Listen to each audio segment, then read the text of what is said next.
Argentina semi ഫൈനലിലേക്ക്. Semi ഫൈനലിൽ ഇംഗ്ലണ്ടിനെ തോൽപ്പിക്കാൻ അർജന്റീനയ്ക്ക് ആവുമോ? അർജന്റീന ഇത്തവണ കപ്പ് ഉയർത്തുമോ? സ്വിറ്റ്സർലൻഡിന് പാളിയത് എവിടെയാണ്? Hi all football fans, welcome to Denmark.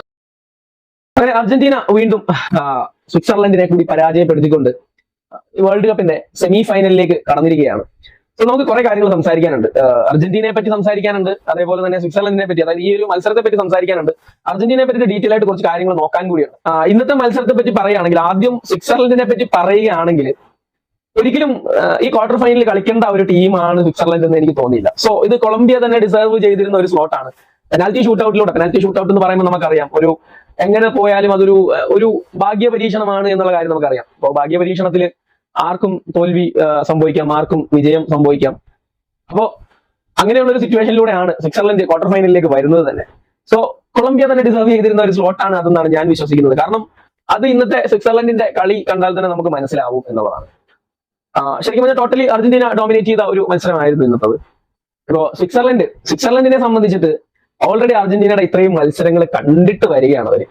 So അതനുസരിച്ചിട്ട് ഒരു രീതിയിലും പ്ലാൻ ചെയ്തില്ല എന്നുള്ളത് വളരെ വളരെ സങ്കടകരമായിട്ടുള്ള കാര്യമാണ്.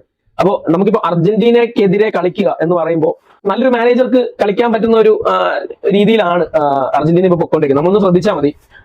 ലീഗ് സ്റ്റേജിൽ എനിക്ക് തോന്നുന്നു ഓസ്ട്രിയ ആയിട്ട് മാത്രമാണ് അർജന്റീന ഗോൾ കൺസീഡ് ചെയ്യാഞ്ഞത്. സോ അൾജീരിയ ആയിട്ട് 3-0 ആണ്, ശരിയാണ്. പക്ഷെ ഒരു ചെറിയൊരു മൈന്യൂട്ട് ഓഫ് സൈഡിന്റെ പേരിലാണ് അൾജീരിയയുടെ ആദ്യത്തെ ഗോൾ ഡിസലവ് ചെയ്യപ്പെടുന്നത്. സോ ഡിസലവ് ചെയ്യപ്പെടുമ്പോഴും അവിടെ ആ ഒരു ഗ്യാപ്പ് അവർക്ക് കിട്ടി എന്നുള്ളതാണ് ആ ഒരു ഗോൾ സ്കോർ ചെയ്യാനായിട്ട്.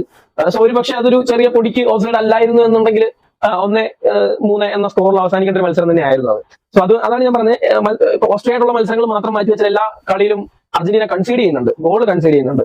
സോ അപ്പൊ അതിൽ നിന്ന് നമുക്ക് മനസ്സിലാക്കേണ്ട കാര്യം എന്ന് പറഞ്ഞു കഴിഞ്ഞാൽ, പ്രോപ്പർ ആയിട്ട് ഒരു ടാക്ടിക്കൽ അറ്റാക്ക് ചെയ്യുന്ന ഒരു ടീമിന് അർജന്റീനയുമായിട്ട് സ്കോർ ചെയ്യാൻ കഴിയും എന്നുള്ളതാണ്. ഈജിപ്ത് സ്കോർ ചെയ്തു, കബോ വെർദെ സ്കോർ ചെയ്യുന്നു, അങ്ങനെ പലരും. ഇപ്പോ സ്വിറ്റ്സർലൻഡിന്റെ ആ ഗോൾ ഉണ്ടല്ലോ, അർജന്റീനയ്ക്കെതിരെ അടിച്ച ആ ഒരു ഗോൾ, വളരെ ബ്യൂട്ടിഫുൾ ഗോൾ എന്ന് പറഞ്ഞു കഴിഞ്ഞാൽ അതിന്റെ ആ ഒരു ബിൽഡ് എന്ന് വെച്ചാൽ അത് എവിടുന്ന് വന്നു, എങ്ങനെ അവർ ബിൽഡ് ചെയ്ത് അവിടെ വന്നു ആ ഗോൾ അടിച്ചു എന്നുള്ളത്. അത് ഗോൾ ആയില്ലെങ്കിലേ ഉള്ളൂ സംശയം. സോ അർജന്റീനയുടെ മിഡ് വോളിനാണെങ്കിലും ബാക്ക് വോളിനാണെങ്കിലും ഒന്നും ഒരു റോളും ഇല്ലാത്ത ഒരു രീതിയിലാണ് ആ ഗോൾ അവർ കൺസീഡ് ചെയ്യുന്നത് അർജന്റീന.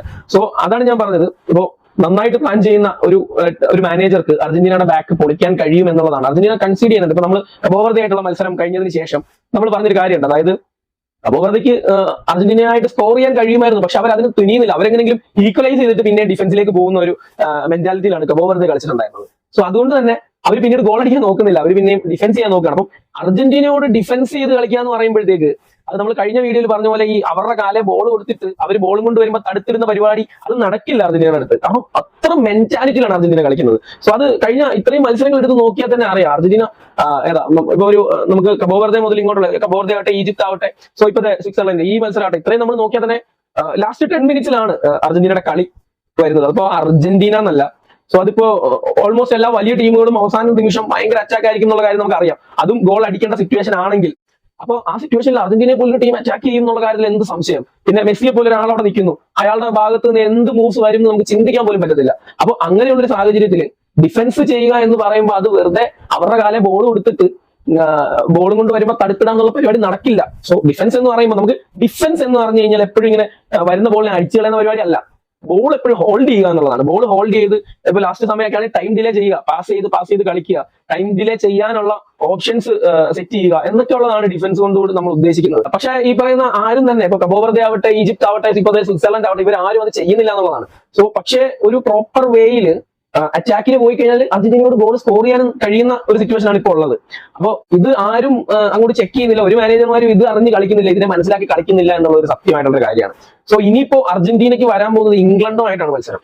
സോ ഇതുവരെ ശരിക്കും പറഞ്ഞാൽ ഒരു ടഫസ്റ്റ് ഒപ്പോണന്റ് ഇതുവരെ അർജന്റീനയ്ക്ക് വന്നില്ലായിരുന്നു. ടഫസ്റ്റ് ഒപ്പോണന്റ് എന്ന് ഞാൻ ഉദ്ദേശിച്ചത് റാങ്കിങ്ങിലൊക്കെ ടോപ്പായിട്ട് നിൽക്കുന്ന ഒരു വലിയ റാങ്കിങ്ങിലുള്ള ടീമുകളുടെ കാര്യമാണ് ഞാൻ ഉദ്ദേശിക്കുന്നത്. അങ്ങനെയുള്ള ടീമുകളൊന്നായിട്ട് അർജന്റീനയ്ക്ക് ഇതുവരെ ഒരു മത്സരം പോലും വന്നിട്ടില്ല. സോ ഇനിയിപ്പോ വരുന്നത് ഇംഗ്ലണ്ട് ആയിട്ടാണ്. സോ അത് അർജന്റീനയെ സംബന്ധിച്ചിട്ട് എത്രത്തോളം ചാലഞ്ചിങ് ആയിരിക്കും എന്നുള്ളത് നമ്മൾ കണ്ടറിയേണ്ട കാര്യമാണ്. ശരിക്കും പറഞ്ഞാൽ അർജന്റീനയെ സംബന്ധിച്ചിട്ട് വലിയ ചാലഞ്ചിങ് ആണ്. സോ ഞാനിപ്പോഴും വിചാരിക്കുന്നത് അർജന്റീന വേൾഡ് കപ്പ് ഉയർത്തും എന്ന് തന്നെയാണ്. അതിന്റെ ഏറ്റവും വലിയൊരു പോസിറ്റീവ് സൈഡ് എന്ന് പറയുന്നത് അർജന്റീനയുടെ മെന്റാലിറ്റി തന്നെയാണ്. സോ സ്കലോണി എന്ന് പറയുന്ന മാനേജർ മാറാൻ സമയമായോ എന്ന് പോലും എനിക്ക് സംശയം ഉണ്ട്. കാരണം സ്കലോണിയുടെ ഭാഗത്തുനിന്ന് വേറെ കോൺട്രിബ്യൂഷൻസ് ഒന്നും വരുന്നതായിട്ട് എനിക്ക് ഫീൽ ചെയ്തില്ല. ആദ്യത്തെ അൾജീരിയ ആയിട്ടുള്ള ഒരു മത്സരം കണ്ടപ്പോൾ ഞാൻ അന്നൊരു വീഡിയോ ചെയ്തിരുന്നു സ്കലോണിയുടെ ആ ഒരു ടാക്ടിക്സിനെ സംബന്ധിച്ചിട്ട്. അപ്പൊ ഞാൻ ശരിക്കും സ്കലോണി ഈ വേൾഡ് കപ്പിൽ ഞെട്ടിക്കും എന്ന് പറഞ്ഞു. പക്ഷെ അതിനുശേഷം ഇങ്ങോട്ട് സ്കലോണിയുടെ ഭാഗത്ത് നിന്ന് കോൺട്രിബ്യൂഷൻസ് ഉണ്ടോ എന്ന് ചോദിച്ചു കഴിഞ്ഞാൽ എനിക്ക് തോന്നുന്നില്ല. കാരണം അർജന്റീനയുടെ ഓൾറെഡി സെറ്റ് ചെയ്ത് വെച്ചിരിക്കുന്ന ഒരു ടീം അതിനെ ഇറക്കി കളിപ്പിക്കുന്നു എന്നുള്ളൊരു ജോലി മാത്രമാണ് സ്കലോണി ഇപ്പോൾ ചെയ്തുകൊണ്ടിരിക്കുന്നത്. ഇവിടെ ഒന്നാമത് അർജന്റീനയുടെ കളി അർജന്റീന വിജയിക്കുന്നതിന്റെ പ്രധാന കാരണം ഒന്ന് മെസ്സി തന്നെയാണ്. മെസ്സി സ്കോർ ചെയ്യുന്നുണ്ട്. സോ മെസ്സിയുടെ പെർഫോമൻസിനെ നമുക്ക് ഒരിക്കലും കാണാതിരിക്കാൻ പറ്റില്ല. പിന്നെ മെസ്സി ഇന്ന് ഒരുപാട് ഇൻഫ്ലുവൻസ് ചെയ്തിട്ടുണ്ട്. ഇന്ന് മെസ്സി സ്കോർ ചെയ്തില്ല കാര്യം ശരിയാണ്, പക്ഷെ ഇന്നൊരു അസിസ്റ്റ് ഉണ്ടായിരുന്നു. അപ്പോൾ മെസ്സിയുടെ ഇൻഫ്ലുവൻസ് നന്നായിട്ട് അർജന്റീന ടീമിലുണ്ട്. പിന്നെ അതേപോലെ ഈ ടീമിന്റെ ഒരു കോമ്പിനേഷൻ അല്ലെങ്കിൽ അവരുടെ ആ ഒരു മെന്റാലിറ്റി അതാണ് ആ ടീമിനെ മുമ്പോട്ട് കൊണ്ടുപോയിക്കൊണ്ടിരിക്കുന്നത്. പക്ഷെ നമ്മൾ ഇനി ഇംഗ്ലണ്ടുമായിട്ടുള്ള മത്സരത്തിന് ചെല്ലുമ്പോൾ ചിന്തിക്കേണ്ട ഒരു കാര്യം എന്ന് പറയുന്നത് ഈ പറയുന്ന മാനേജർമാർ ഇതുവരെ അർജന്റീന കളിച്ച മാനേജർമാർ ആരും അല്ല അവിടെ ഉള്ളത്. തോമസ് തുച്ചൽ ആണെന്നുള്ള കാര്യം മറക്കാതിരിക്കുക. സോ അതൊരു വലിയ കടമ്പയായിരിക്കും അർജന്റീനയെ സംബന്ധിച്ചിട്ട്. പിന്നെ ഏകദേശം ഇംഗ്ലണ്ടിന്റെ പ്ലേയേഴ്സ് ഒക്കെ നല്ല ഫോമിലാണ്. ഹാരി കെയ്ൻ ഫോമിലാണ്, ജൂഡ് ഫോമിലാണ്, അങ്ങനെ റൈസ് ആണെങ്കിലും എല്ലാവരും ഭയങ്കര ഓക്കെ ആയിട്ട് കളിച്ചുകൊണ്ടിരിക്കുന്ന സമയമാണ്. അർജന്റീനയ്ക്ക് ഒരു ശരിക്കും നല്ല കോമ്പറ്റീഷൻ വരാൻ പോകുന്നത് സെമി ഫൈനൽ തന്നെയാണ് എന്ന് പറയാതിരിക്കാൻ വയ്യ. ഇപ്പൊ നോർവേനെ അടിച്ച് കളഞ്ഞിട്ടാണ് ഇംഗ്ലണ്ട് വരുന്നത്. നോർവേ നമുക്കറിയാം ബ്രസീലിനെ പരാജയപ്പെടുത്തിയിട്ട് ആണ് നോർവേ വന്നത്. ആ നോർവേനെ പരാജയപ്പെടുത്തിയിട്ടാണ് ഇപ്പൊ ഇംഗ്ലണ്ട് വരുന്നത്. അപ്പൊ ഇംഗ്ലണ്ടിന്റെ ഭാഗത്തുനിന്ന് ഭയങ്കര ഒരു സംഭവം പ്രതീക്ഷിക്കാം എന്നുള്ളതാണ്. അപ്പം അർജന്റീനയെ സംബന്ധിച്ചിട്ട് ഇപ്പൊ ഈ അവസാന 10 മിനിറ്റുകളിലാണ് അർജന്റീന സ്കോർ ചെയ്യുന്നത് എന്ന് ഞാൻ പറഞ്ഞു. ആ ഒരു സമയത്താണ് അവർ അറ്റാക്ക് ചെയ്ത് അവര് വിജയം പിടിച്ചു വാങ്ങുന്നത്. ആ ഒരു സമയത്താണ്. അപ്പോ ഒന്ന് ആലോചിച്ച് നോക്കുക, അർജന്റീന കൺസീഡ് ചെയ്യുന്നുണ്ട്. ഈ അവസാന 10 മിനിറ്റിലാണ് അർജന്റീന കളി വരുന്നത്. ഇതിനെതിരെ ഒരു തന്ത്രം മെനയാൻ തോമസ് തുച്ചലിന് കഴിഞ്ഞാൽ അർജന്റീന പരാജയപ്പെടും എന്നുള്ളതിൽ യാതൊരു തർക്കവുമില്ല. കാരണം എന്താ പറയാ, ഇംഗ്ലണ്ടിന് നല്ല കൃത്യമായ ഒരു ബാക്ക് വോൾ ഉണ്ട്, കൃത്യമായ ഒരു മിഡ് വോൾ ഉണ്ട്, കൃത്യമായ സ്ട്രൈക്കേഴ്സ് ഉണ്ട്, കൃത്യമായ പ്ലേയേഴ്സ് അവിടെ ഉണ്ട് എന്നുള്ളതാണ്.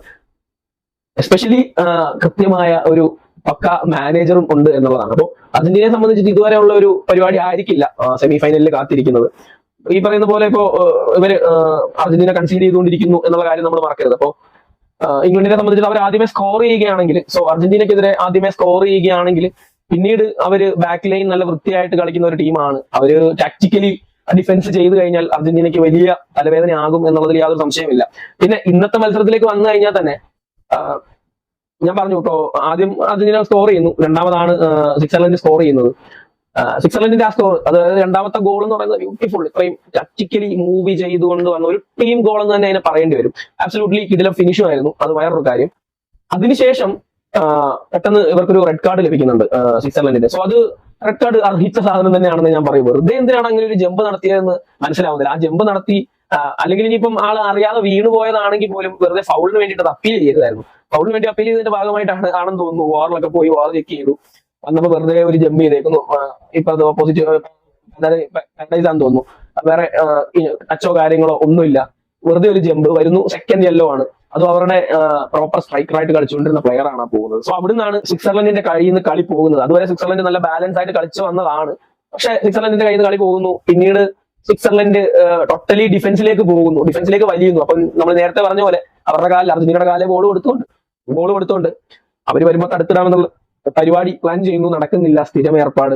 അർജന്റീന രണ്ടാമത്തെ ഗോൾ അടിക്കുന്നു. പിന്നെ മൂന്നാമത്തെ ഗോൾ ഉറപ്പാണ്, അത് കിട്ടുമെന്നുള്ള കാര്യത്തിൽ യാതൊരു സംശയമില്ല. കാരണം എല്ലാവരും കൂടി അറ്റാക്കിന് പോകുമ്പോൾ ഒരു കൗണ്ടർ വരുന്നു, അത് ഗോളാവുന്നു. സിമ്പിൾ പരിപാടി. അത് അങ്ങനെയാണ്. അത് നമ്മൾ ഫുട്ബോളിൽ പല തവണ പല കളികളിൽ കണ്ടിട്ടുള്ള ഒരു സംഗതിയാണ്. അപ്പോ അതോടുകൂടി സ്വിറ്റ്സർലൻഡിന്റെ പെട്ടിക്ക് അർജന്റീന ആണിയടിക്കുന്നു എന്നുള്ളതാണ്.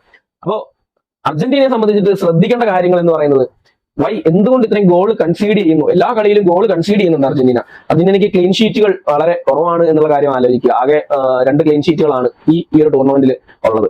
അപ്പോൾ ക്ലീൻ ഷീറ്റുകൾ കുറവാണ്. അത് ലീഗ് സ്റ്റേജിന്റെ ലാസ്റ്റ് മത്സരം തൊട്ട് ഇങ്ങോട്ടുള്ള ഇന്ന് സ്വിറ്റ്സർലൻഡുമായിട്ടുള്ള മത്സരം വരെയും അർജന്റീന ഗോൾ കൺസീഡ് ചെയ്യുന്നുണ്ട്. സോ അവിടെ അർജന്റീന ശ്രദ്ധ കൊടുക്കേണ്ടിയിരിക്കുന്നു, പ്രത്യേകിച്ച് ഇംഗ്ലണ്ട് പോലെ ഒരു ടീമിനോട് കളിക്കുമ്പോൾ. പിന്നെ അവസാന 10 മിനിറ്റിലെ അറ്റാക്കിന് വേണ്ടി മാത്രം അർജന്റീന ഇംഗ്ലണ്ടുമായിട്ട് കളിച്ചു കഴിഞ്ഞാൽ ഇപ്പോ ഇവരുമായിട്ടൊക്കെ കളിച്ചതുപോലെ ആയിരിക്കില്ല. തോമസ് തുച്ചലാണ്, ഇംഗ്ലണ്ടാണ്, അവര് കൂട്ടും എന്ന കാര്യത്തിൽ യാതൊരു സംശയവുമില്ല.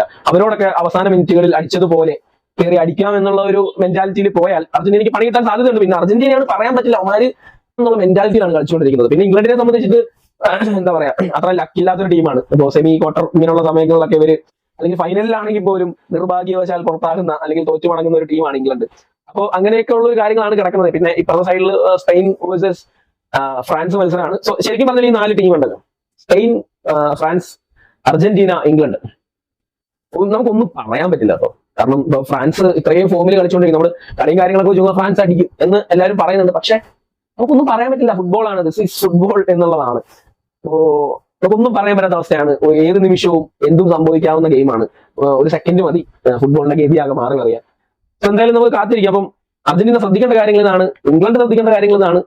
സോ നമുക്ക് എന്തായാലും കാത്തിരിക്കാം. നിങ്ങളുടെ അഭിപ്രായങ്ങൾ കമന്റ് ചെയ്യുക. Thank you.